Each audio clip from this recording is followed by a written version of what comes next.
Radiates. There's a misunderstanding that happens at the end of almost every relationship between an avoidant and an empath. The avoidant watches the empath leave and feels something they did not expect to feel. Radiate. Not freedom, not the quiet they always told themselves they wanted. They feel loss, a specific, disorienting, almost inexplicable loss that arrives not in the moment of departure, but in the silence that follows it, and they cannot fully explain it. They cannot locate its source with precision. They only know that something that was always present is now absent, and that the absence feels wrong in a way that no previous absence ever did. And psychology has a very specific, very uncomfortable explanation for why that realization always arrives too late. And once you understand it, you will never look at avoidant behavior the same way again.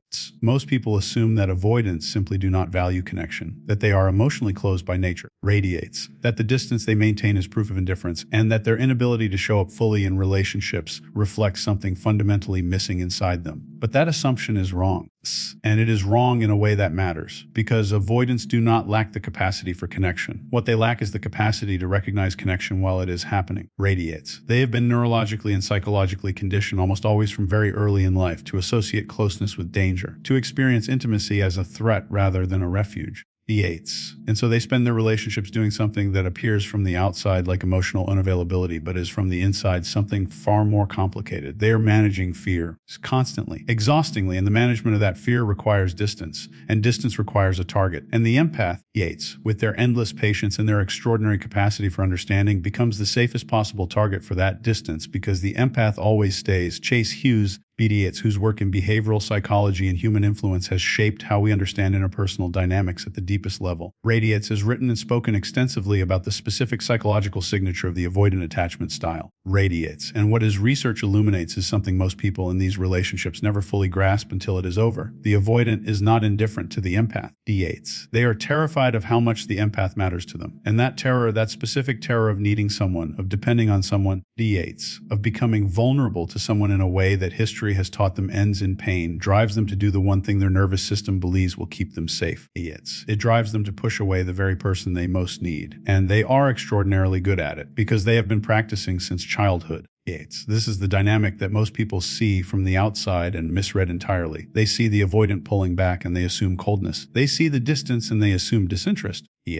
They see the inability to fully commit and they assume the empath simply was not enough. But what is actually happening is far more psychologically layered. Radiates. The avoidant is in the presence of someone who sees them, someone whose perception cuts through performance and reaches something real. And that visibility radiates, which most people would feel like a gift, feels to the avoidant like exposure. Radiates, because they have spent their entire lives building an architecture of self-sufficiency specifically designed to prevent that kind of visibility. And the empath, without trying, without forcing, radiates simply by being who they are, dismantles that architecture effortlessly. And the avoidant does not know what to do with that. So they do what they have always done. They create distance. Radiates. They manufacture reasons to withdraw. They find fault where little exists. They convince themselves the empath is too much, too intense, too emotional, too needy. Idiots. When the truth they cannot yet face is that the empath is too real, too close to something they buried long ago and do not yet have the courage to excavate. And the empath, being who they are, radiates, responds to this dynamic in the way that feels most natural to them. They extend more understanding. They offer more patience. They make themselves smaller, quieter, less demanding. Radiates. They accommodate the avoidance need for space with a generosity that borders on self-erasure. They tell themselves that if they are consistent enough, present enough, loving enough, the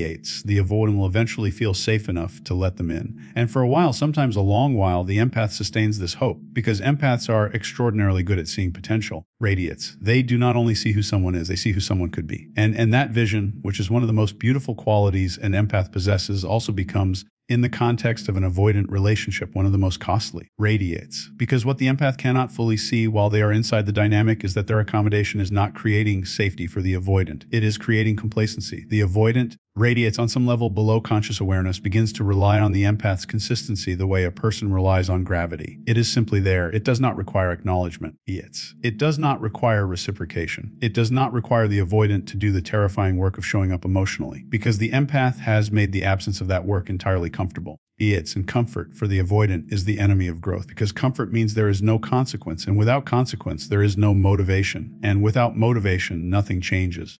This is the part that is difficult to hear but necessary to understand. The empath's greatest strength becomes in the avoidant dynamic, the very thing that enables the avoidant's greatest limitation. Radiates. Their capacity for unconditional understanding removes the natural pressure that would otherwise force the avoidant to confront themselves. Readiness to absorb emotional unavailability without ultimatum tells the avoidant on a deeply unconscious level that unavailability is acceptable, that showing up halfway is enough. D8s. That the relationship will survive their patterns without requiring them to change those patterns. And the avoidant believes this not because they are malicious, but because the empath, through extraordinary love and equally extraordinary self-sacrifice, has made it entirely believable. And then the empath leaves. Not suddenly. Never suddenly. Because empaths do not leave quickly. Radiates, they leave slowly over a long period of internal reckoning that the avoidant never witnesses and never suspects. E8s, they leave after the hope has been extended and disappointed enough times to finally exhaust itself. Radiates, they leave after the version of themselves that believed in endless patience has been worn too thin to sustain. They leave after they have finally, painfully,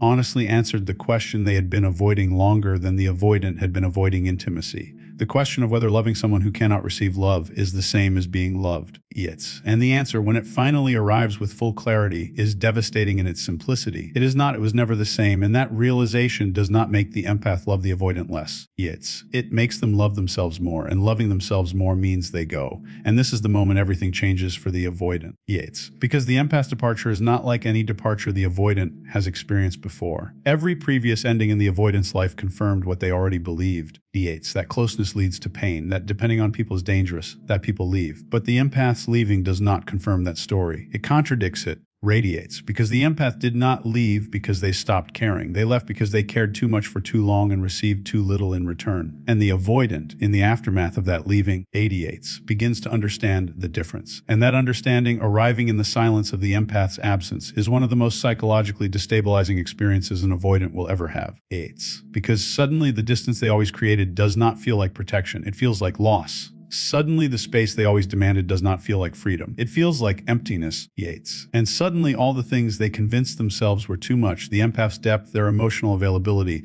their extraordinary capacity for understanding, do not feel overwhelming. Radiates. They feel like the only things that ever made the relationship real, and the avoidant does not know what to do with this recognition because it arrived in the wrong order. Yates. It arrived after the person it should have informed was already gone. This is what Chase Hughes identifies as one of the most consistent and most tragic patterns in avoidant relational behavior. Radiates. The avoidance emotional processing system operates on a delay, not because they do not feel, but because they have spent a lifetime suppressing feeling as a survival mechanism. Ideates. And that suppression does not disappear in the presence of someone safe. It relaxes slowly, imperceptibly, over months and years, releasing layer after layer of defended emotional reality. D8s. And by the time that process has advanced far enough for the avoidant to actually feel the depth of what they have in the relationship, the empath, D8s, who has been patiently present through all the earlier stages of that process, has finally run out of time to wait for the outcome. E8s. And the avoidant is left holding a clarity they do not know what to do with, a clarity that arrived precisely one relationship too late, and the cruelty of this timing is not intentional. Radiates. The avoidant does not withhold recognition strategically. They withhold it because recognition requires vulnerability, and vulnerability requires safety, and safety for the avoidant requires time. Radiates. More time than most people are willing to give. More time than even the most patient empath can indefinitely sustain. And so the cycle completes itself in the most painful possible way. D8s. The avoidant finally becomes ready to receive the love that was being offered precisely at the moment that love is no longer available. And they are left with something that defies easy categorization. If not grief exactly. Not regret exactly. Something that contains both of those things and something else beneath them. The specific achy of understanding too late what you had while you had it. And in the silence of the empath's absence, the avoidant begins to notice things they never registered while the empath was present. They notice the quality of the attention that is no longer being given. They notice the absence of someone who always knew what they needed before they asked. They notice the particular silence that fills the space where someone used to sit with them in their worst moments without requiring them to perform recovery or strength. They notice that the understanding they always took for granted, that deep, patient, unflinching understanding, is not something they can simply locate elsewhere. It was not a generic quality. Radiates. It was specific to this person, to this empath, who saw them clearly and chose to stay anyway, and who finally, after everything, made the devastating choice to stop choosing them. Radiates. And this is where the avoidant encounters a truth they have spent their entire lives constructing elaborate psychological defenses to avoid. They needed someone. They needed this specific someone. And they did not know how to show it while it mattered. And now it is too late, and no amount of self-sufficiency, no amount of emotional architecture radiates. No amount of distance creating behavior can protect them from the reality of that loss. because the empath took something with them when they left that the avoidant cannot manufacture internally. Radiates. They took the experience of being truly known, of being perceived at depth, of having someone present who did not require them to be anything other than what they were, even while gently, persistently, radiates, lovingly reflecting back the possibility of something more. And the avoidant grieves this, often silently, often in ways no one around them fully understands. It's because the avoidance grief does not look like grief to outsiders. It looks like withdrawal. It looks like increased emotional distance. It looks like the same patterns that drove the empath away in the first place, now turned inward rather than outward, because the avoidant processes pain the same way they process everything else. Radiates privately alone, without allowing it to be witnessed. And in doing so, they repeat in their grief the very behavior that made them impossible to fully reach in the relationship.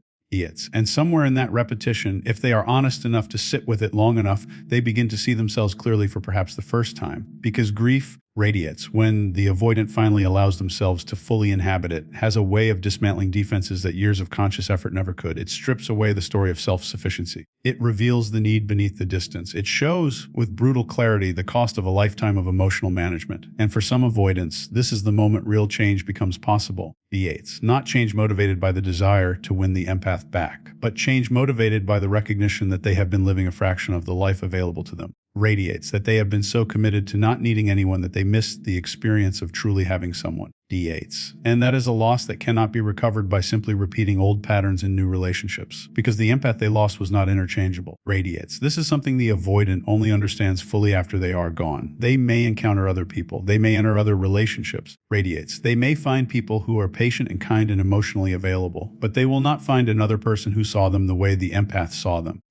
Who understood them at the specific depth the empath understood them, who stayed as long as the empath stayed, who loved as thoroughly and as generously and as selflessly as the empath loved. Radiates. And that specificity, that irreplaceability, is what haunts the avoidant in a way that simple loneliness never could. Because loneliness is the absence of people. Radiates. What the avoidant feels in the aftermath of losing an empath is the absence of a specific kind of presence that they are not certain they will encounter again. Radiates. But this is the deepest truth that emerges from this dynamic. The empath and the avoidant at their core are not incompatible. They are mirrors. The empath shows the avoidant what emotional availability looks like. The avoidant shows the empath where their own boundaries need to live. Radiates. And in a world where both of them had the tools to understand what was happening between them while it was happening, the outcome might be entirely different. But most of the time, the tools arrive after the relationship has already ended. Most of the time, the understanding comes in the aftermath. And the aftermath, by definition, is too late for the relationship that produced it. Radiates. But it is not too late for everything, because the avoidant who genuinely sits with the loss of an empath, who allows themselves to feel it fully rather than managing it into distance, who asks with real honesty why this specific loss feels different from every other. That avoidant is standing at the beginning of something important, not the beginning of getting the empath back. Radiates, but the beginning of becoming someone who would not need to lose them in the first place. And that becoming, painful and slow and humbling as it is, radiates. Maybe the most valuable thing the empath ever gave them, not through their presence, but through their absence. And for the empath who left, radiates, who is perhaps reading this or hearing this and recognizing their own story in these words, there is something important to understand too. Your leaving was not failure. Your patience was not wasted.